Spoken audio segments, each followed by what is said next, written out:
आप देखिए उत्तर प्रदेश के स्टेट चीफ मिनिस्टर का देख लीजिए, तो आप राजस्थान के चीफ मिनिस्टर का देख लीजिए, या भारत देश के विभिन्न स्टेटों के चीफ मिनिस्टर, कोई स्पेसिफिक पार्टी की बात यहाँ नहीं हो रही है। भारत देश की शिक्षा व्यवस्था हम सबकी बुनियाद है, हम सबकी नींव है। इवन आप लोगों ने देखा होगा कि सुप्रीम कोर्ट के जस्टिस ने भी बोला कि यदि जितने भी ये खर्चे अभी नासिक, महाराष्ट्र में एक नासिक जगह है जो तीर्थंकरों में आती है जगहों पर, वहाँ पर टोटल बजट 34,000 करोड़ का है। यदि उसका 1% भी कर दिया जाता तो शायद शिक्षा व्यवस्था महाराष्ट्र की अर्थात 34 करोड़ की भी दे दिए थे तो भी बहुत अच्छी शिक्षा हो सकती। तो कुंभ के आयोजनों में विभिन्न प्रकार के पैसे लगाए जाएंगे, तो कांवड़िया यात्रा में विभिन्न प्रकार के करोड़ों रुपए खर्च किए जाएंगे, तो आसमान से फूल बरसाए जाएंगे, स्कूल को बंद कर दिया जाएगा, बच्चों को स्कूल से फूल बरसाने के लिए भेजा जाएगा, आगमन करने के लिए डीजीपी बैठेगा, चीफ पुलिस कमिश्नर बैठेगा, साथ ही साथ में जो चीफ सेक्रेटरी ऑफ स्टेट होगा वो आएगा उनका माल्यार्पण करने के लिए। शिक्षा व्यवस्था में बात नहीं करना है, शिक्षा व्यवस्था में बजट भी नहीं देना है, पर शिक्षा व्यवस्था में जो उंगली उठाएगा तो उन पे मल्टीपल एफआईआर की जाएंगी। इतनी एफआईआर इसकी शुरुआत जो भारत देश के 2 राज्यों ने शुरू की, सर्वप्रथम इसके साथ में राजस्थान ने शुरू किया, और उन्होंने ये बोला कि यदि इस प्रकार के स्कूल, सरकारी स्कूलों से संबंधित कोई भी वीडियोस, फोटोग्राफ्स, ब्लॉग्स कुछ भी इस प्रकार से बना करके सोशल मीडिया में पब्लिश किए जाएंगे तो उनके ऊपर एफआईआर की जाए। एफआईआर सामान्य नहीं होगी, हीनियस क्राइम के इक्विवेलेंट होगी। अब हीनियस क्राइम बोला गया तो जो उसमें उन्होंने स्पेशल सेक्शंस का डिफाइन कर दिया,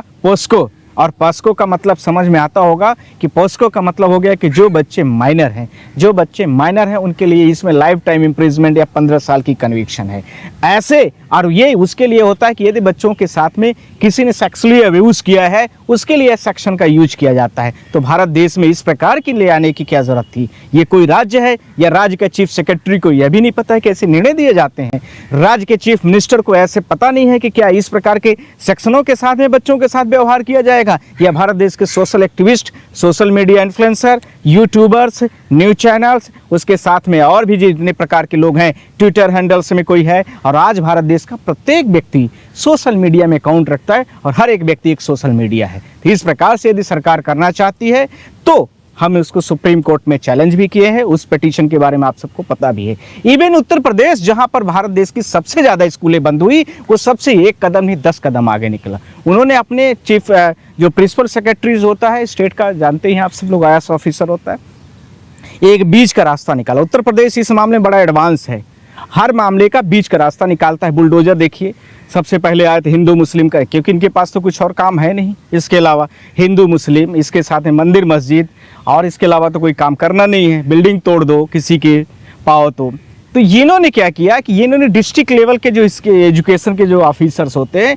उनके द्वारा उसको बंद कराना शुरू किया है, और उसके साथ में उनके द्वारा FIR दर्ज हुई। आज BBC की रिपोर्ट है, बहुत सारे FIR पूरे उत्तर प्रदेश में लॉन्च किए गए हैं। आज हमारी डायरी का पूरा क्लियर हो गया है। कल भी मैंने चीफ जस्टिस ऑफ इंडिया के सामने मेंशन किया था इस चीज़ को। चीफ जस्टिस ऑफ इंडिया के कंसर्न में है मैटर। जल्दी ही मुझे लगता है कि इस मैटर को हम तुरंत ही टेकअप करा रहे हैं 1-2 दिन के अंदर में, और honourable chief justice of India को हम कम्युनिकेट भी कर रहे हैं कि इसको जल्दी से जल्दी लिस्टिंग। कल भी मैंने बोला है कि ऑनरेबल, ये भारत देश में मल्टीपल FIRs पूरे देश में लॉन्च हो रही हैं, विभिन्न राज्यों में लॉन्च हो रही हैं, और विभिन्न ये सरकारें लॉन्च करा रही हैं। और लॉन्च कराने में ये छोड़िए आप हीनियस क्राइम की कैटेगरी, हीनियस में भी किस में, पॉस्को में रजिस्टर्ड कराया जा रहा है। ये किस भारत देश का न्याय है? किस भारत देश की कानूनी व्यवस्था?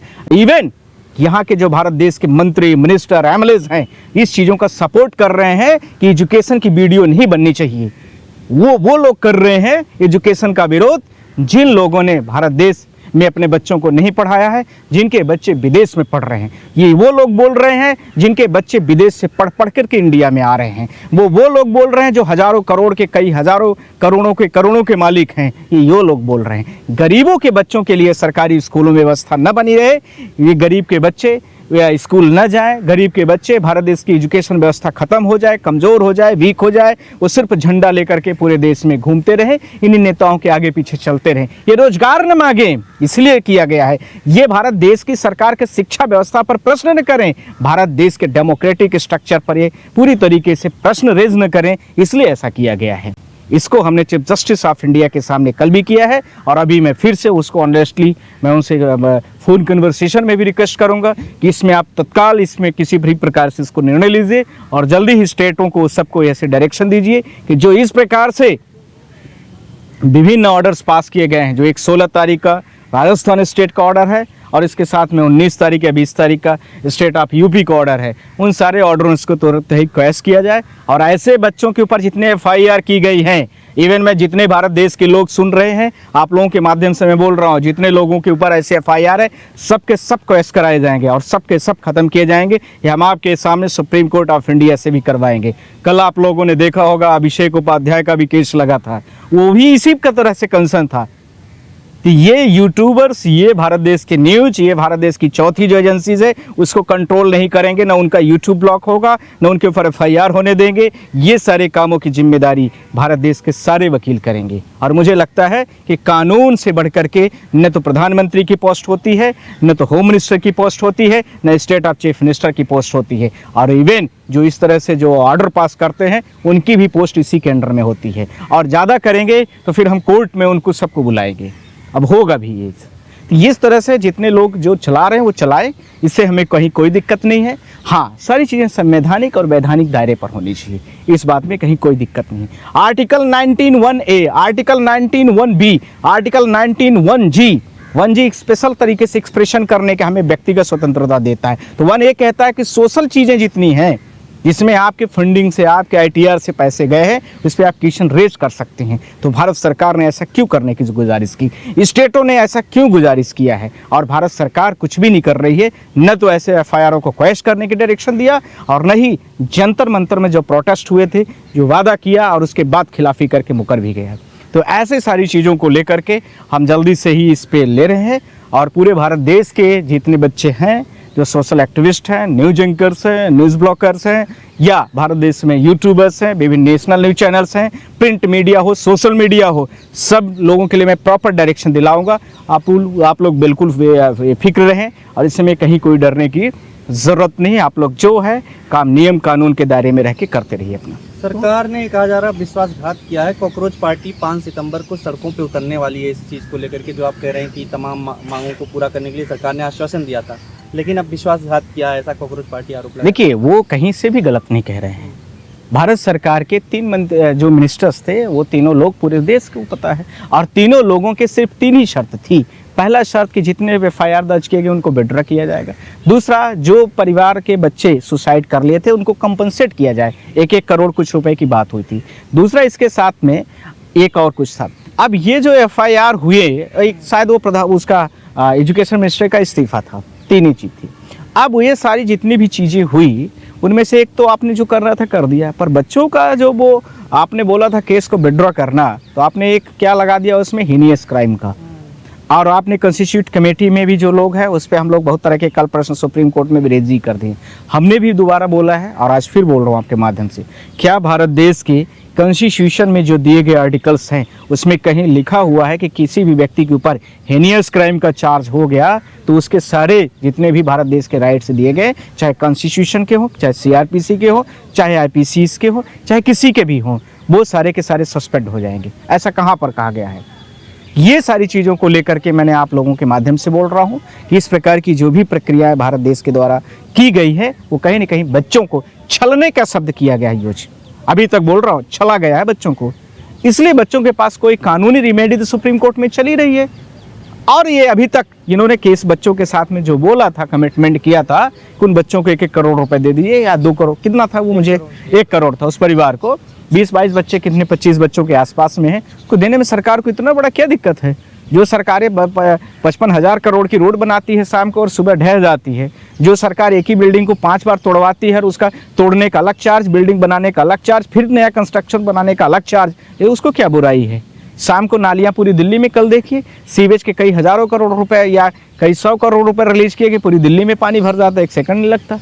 तो उस सरकार के लिए क्या दिक्कत है? बच्चों की करने दिया जाएगा 5 सितंबर को, आपको लग रहा है? कभी भी एक चीज़ बड़ा स्पष्ट कर रहा हूँ मैं आपके माध्यम से, कभी भी सरकारें कोई भी हो, प्रोटेस्ट अपने खिलाफ में कोई परमिशन जल्दी नहीं देता है, इस बात को याद रखना है। दूसरा, जंतर मंतर में जो पीसफुली प्रोटेस्ट हो रहा था उसमें कौन सा उनको दिया गया था तो ये सारी चीज़ों को ध्यान रखने की आवश्यकता है। सरकारें कुछ चीज़ों की इजाज़त देती है और कुछ चीज़ों की इजाज़त नहीं देती है, टर्म कंडीशन लगा देती है कि 2 लोग 4 लोग करके प्रोटेस्ट करेंगे।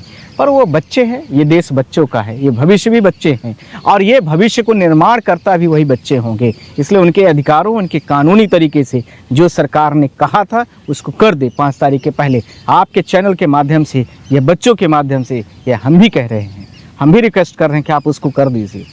नहीं, आपको इस बार बच्चे जब आएंगे तो काफ़ी सारी चीज़ें को डिमांड के साथ में आएंगे और वो डिमांड आपके साथ शायद मुझे लगता है कि काफ़ी बड़ी बड़ी होंगी और बच्चे के साथ में आपको खड़ा होना अनिवार्य है, क्योंकि आप बच्चों के, आप उनके पेरेंट्स के, आप उनके गार्जियन के, आप उनके रिश्तेदारों के, आप उनके देश के, राज्य के, जिले के, गांव के लोगों के वोट से आज आप भारत देश के प्रधानमंत्री या भारत देश के विभिन्न मंत्रिमंडल या उनकी सुख सुविधाएं, उनके टैक्सेस से बैठे हुए हैं। आपका यहाँ पर क्या है? सिर्फ इन्हीं बच्चों के जो टैक्सेस, उनके पेरेंट्स के टैक्सेस हैं, उसी के आधार पर है, उसी के रिश्तेदारों के टैक्सेस के आधार पर है, देश की समस्त जनता के टैक्सेस या जो भी जा रहा है उसी के आधार पर आपकी पोस्ट है और आप अपने आप को शहंशाह बनाना चाहते हैं। तो ये सब नहीं चलने वाला है। आरक्षण को लेकर के भी देश भर में प्रोटेस्ट हो रहा है। देखिए, वो तो second part of the case है जो इसका इससे लिंक नहीं है, पर मैं आपके माध्यम से बोलना चाहता हूँ कि जो भारत देश में जिनको नीड है आरक्षण, रिजर्वेशन की जिसको नीड है, चाहे वो इकोनॉमिकल वीक सेक्शन का पार्ट हो, चाहे जनरल कैटेगरी का पार्ट हो, चाहे एसटी का पार्ट हो, चाहे एससी का पार्ट हो, चाहे ओबीसी का पार्ट हो, उसमें जितनी भी कैटेगरीज हैं ये पुराने स्ट्रक्चर के आधार पर तो एसटी, एससी, ओबीसी को दिया गया। नए स्ट्रक्चर के आधार में जनरल कैटेगरी में बहुत सारे लोग गरीब हो गए और एसटी, एससी, ओबीसी में जो लोग प्रमोट होकर के बड़ी बड़ी पोस्टों में आ गए, कोई आईएएस बन गया, एसडीएम बन गया, तहसीलदार बन गया या टीचर्स बन गया, इसको लेकर के सुप्रीम कोर्ट की एक बड़ी प्रॉपर गाइडलाइन है। जस्टिस सतीश चंद्र शर्मा के बेंच ने एक बड़ा अच्छा ऑर्डर दिया था कि क्रीमी लेयर या विभिन्न प्रकार की जो लेयर्स बनाई गई हैं उसमें भी देखा जाए कि उनमें भी गरीब कौन है और उसमें गरीब के आधार पर हो। तो मुझे लगता है कि उस सब कैटेगरीज में छांट करके, क्योंकि किसी का मान लीजिए फादर आईएएस है तो आईएएस ऑफिसर है तो वो जनरल जो उसमें एसटी, एससी कैटेगरी का व्यक्ति है वो, और तो उसमें नीचे वाले को थोड़ी मिलेगा। हमारे गांव में चले जाइए, बहुत सारे बेचारे गरीब लोग हैं, गांव में विषयों को चराते हैं या जो भी है उनका काम लेबर वाला है, उनके बच्चों को आईएएस की कैटेगरी वाले बच्चे से थोड़ी कंपटीशन वो कर पाएंगे, उनको मिलना चाहिए। जो गरीब मजदूर लेबर क्लास के हैं, जो यहाँ पर चौकीदारी पूरी दिल्ली में कर रहे हैं, वो जनरल कैटेगरी के आप ज़्यादा देखेंगे, और जो ओबीसी, एसटी, एससी कैटेगरी के हैं बेचारे उनको भी देखेंगे, पर उनके दूसरे कामों में हैं। जंतर मंतर पर लोगों को बैठने नहीं दिया जा रहा प्रोटेस्ट को लेकर। एक्चुअली अब सवर्ण समाज के लोग भी 21 तारीख को उन्होंने बैठा, वो लोग बैठे, लेकिन शाम तक डंडे मार के उनको भगा दिया गया। 22 तारीख को वो लोग फिर से इकट्ठा होते हैं, फिर से जितने भी लोग आ रहे थे सबको डिटेन किया जा रहा था। तो एक प्रोटेस्ट स्थल को अगर आप वहाँ पर प्रोटेस्ट नहीं करने देंगे तो ये लोकतंत्र पे अपने आप में कई सवाल खड़ा करता है। देखिए ये बात चाहे जो भी हो, नहीं, देखिए एक बात है, किसी भी व्यक्ति को पीसफुली प्रोटेस्ट करने के लिए सुप्रीम कोर्ट की बड़ी प्रॉपर गाइडलाइन है। और सुप्रीम कोर्ट ने, जब आप सबको पता होगा कि 2014 में रामलीला मैदान में एक प्रोटेस्ट हुआ था, आप सबको याद होगा, उसमें रामलीला मैदान वर्सेस ये केस का कवर्स टाइटल है, उसे बड़ी प्रॉपर गाइडलाइन दी गई है।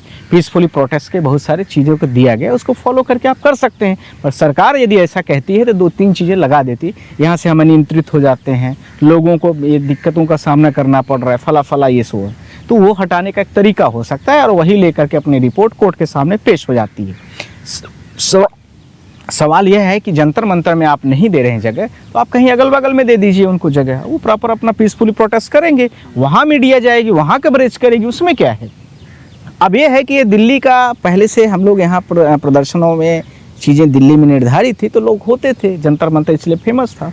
आप सरकार यदि वहाँ नहीं चाहती तो कोई ना कोई आपको आइडेंटिफाइड लोकेशन देना पड़ेगा, क्योंकि फंडामेंटल राइट में स्पष्ट लिखा है पीसफुली प्रोटेस्ट हर कोई व्यक्ति कर सकता है, तो आप उसको तो हटा नहीं सकते हो, तो आप एक सुटेबल जगह दे दीजिए, वहाँ अपना प्रदर्शन करेंगे जो होगा। बड़ी सिंपल सी बात। जो स्कूलों का मामला आपने कहा कि जो है सुप्रीम कोर्ट में उठा रहे हैं वीडियो, और नहीं उठा नहीं रहे, उठ गया है, उठ गया है, करेक्ट। और उधर जो है सीजेपी सड़कों पे उतर रही है 5 सितंबर को इंडिया गेट पे। हाँ। तो क्या लग रहा है कि सरकार से इस्तीफा भी मांगा जा रहा है इसी बीच अमित शाह और तमाम लोगों का? जब इस तो क्या सरकार पे सही में दबाव पड़ रहा है इन सब चीजों का? ये तो आप लोग मीडिया वाले ज्यादा अच्छा बताएंगे कि कितना दबाव है। हम लोगों का तो काम केस फाइट करना है, लड़ना है। नितिन गडकरी कह रहे हैं ना कि अब उम्र हो गई है, अब किसी तो उम्र तो सबकी होगी। नितिन गडकरी जी, आपको समझ में आए, आपसे बड़े बड़े मोदी जी लोगों की जो एज है उनसे भी बुलवाइए कि हमारी भी एज हो गई, हम जा रहे हैं झोड़ा उठा करके। तो बहुत पहले भी कहते थे मोदी जी। और मुझे लगता है कि अब देश में ज़्यादा कुछ बचा भी नहीं है बेचने के लिए। इसरो लास्ट था जो स्पेस में जाता था, आसमान में चांद मून के सपने दिखाता था, अब वो भी बिक गया है, तब कुछ बचता नहीं है। ज़मीन तो बिकी गई थी, आसमान बचा था, तो आसमान को जो दिखाने वाली टेक्नोलॉजी थी, अब उसमें भी अडानी अंबानी जिसका भी हो कब्जा हो ही गया है ऑलमोस्ट। तो सरकार फंस रही है कहीं ना कहीं सुप्रीम कोर्ट में भी और सड़कों पे जिस तरीके से। सरकार गलत करेगी तो जरूर फंसेगी, सरकार अच्छा काम करेगी तो नहीं फंसेगी। बड़ी सिंपल सी बात है। बच्चों के एजुकेशन के, बच्चों के डेवलपमेंट के, बच्चों के रोजगार के, बच्चों के जो विभिन्न प्रकार की देश की सामाजिक सुरक्षाएं हैं, जो विभिन्न प्रकार के बच्चों को लेकर के, और विभिन्न प्रकार की कंपनियों के और सेटलमेंट और बहुत सारी चीज़ें हैं, वो आप नहीं दोगे तो आप फंसोगे। दूसरा, बच्चों के पेरेंट्स को। तीसरा, महंगाई को लेकर के पूरे देश में आज जो 1 लाख रुपए भी कमाता है दिल्ली में, उसके भी पेट के मुझे लगता है कि उसका भी महीना नहीं चल सकता अच्छे से। 170 रुपये पर लीटर जिस देश की इकोनॉमी में पेट्रोल मिलता है, उस देश का क्या हादसा होने वाला है। जिस देश के लोगों को झूठ बोल करके पूरा वो इथेनॉल है, E20 है, E10 है बोला जा रहा है, उस देश के क्या हादसा होने वाला है। शक्कर का रेट आप लोग सब देख ही रहे हैं। क्या बोले, कितने शब्दों में मुझे बोलने की ज़रूरत है। कुछ बोलने के लिए इस देश में छोड़ा गया कि आर्थिक आधार पर हो आरक्षण, इसमें कितनी मैंने आपसे बोला, इस चीज़ को मैंने कह तो दिया।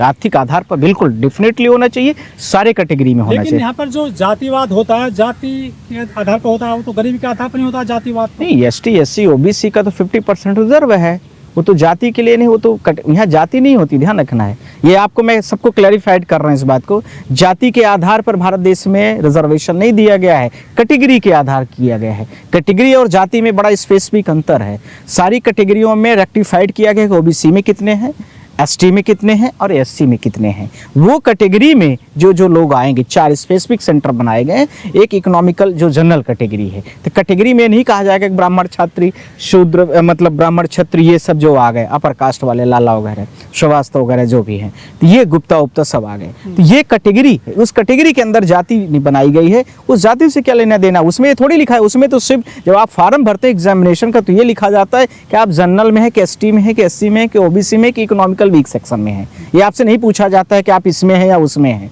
करेक्ट, ये फार्म की क्राइटेरिया है। तो आप जातिवाद में नहीं डिवाइड करना है, आपको इकोनॉमिकल वीक सेक्शन में आना है। सर्टिफिकेट तो जाति के आधार पर जारी होते हैं हमारे देश में। नहीं होती है, तो वो ये बताने के लिए होती है कि आप SC के हैं कि नहीं। जाति भी जिंदा रहेगी फिर। नहीं, मेरी बात समझ, ST और SC के कास्ट के सर्टिफिकेट जारी होते हैं। ये नहीं लिखा जाता है कि आप जो है तो इस जाति के हैं, पर ये लिखा रहेगा कि कैटेगरी ये है आपकी। कैटेगरी के आधार पर देश का पूरे पार्टीशन जो भी है कॉन्स्टिट्यूशन में, वो सिर्फ कैटेगरी के आधार पर है। गरीबी उन्मूलन का भी तो नहीं है ये साधन सर, आरक्षण।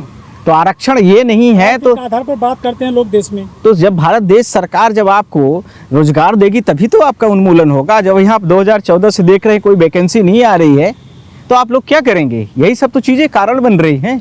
ये JNG, JN अल्फा, ये सब चीज़ें क्या है, यही तो दिखा रहे हैं। स्कूलों में इंफ्रास्ट्रक्चर नहीं है, बच्चों के JNG जो हैं उनके पास रोज़गार नहीं है, काम है नहीं। सोशल मीडिया में बेचारों के पास वही YouTube वीडियोज़ ये सब दिखाने से थोड़ी काम देश का। नीति आयोग की रिपोर्ट भी आई है जिसमें कहा जा रहा है कि 9 करोड़ लोग बेरोजगार हैं 20 से 9 करोड़ तो उन्होंने, क्योंकि वो सरकार के हैं इसलिए वैसा बता रहे हैं। इसमें भारत देश में आधी जनता, ऑलमोस्ट आधी जनता बेरोजगार सर है। आपने कहा कि जो IAS हो गया उसके बेटे को आरक्षण नहीं मिलना चाहिए। यदि कोई IAS हो जाता है तो जाति के आधार पर शोषण उसका हो रहा है। खड़गे साहब का जो है अभी वहाँ पर शुद्धिकरण किया गया है हल्द्वानी में, उत्तराखंड नहीं, तो में। जिसने किया आप उनसे जवाब लीजिए। इसके लिए शोषण तो खत्म हो गया, जाति का आधार पर इसमें सुप्रीम कोर्ट का वकील थोड़ी जवाब। सुप्रीम कोर्ट का वकील ये कह रहा है कि कैटेगरीज के आधार पर, पहला। दूसरा, कैटेगरीज में जो जिस लेवल का है, जैसे अब Akhilesh Yadav chief minister of state of UP हो गए, उनके बच्चे यदि मान लीजिए OBC में है वो, तो क्या उनके बच्चों को थोड़ी धोया गया था सर। अरे मेरी बात तो सुनो, OBC वाला जो हो गया तो OBC के समाज के व्यक्ति को जिसका पिता चीफ मिनिस्टर है या मान लीजिए होम मिनिस्टर, उसको थोड़ी चाहिए।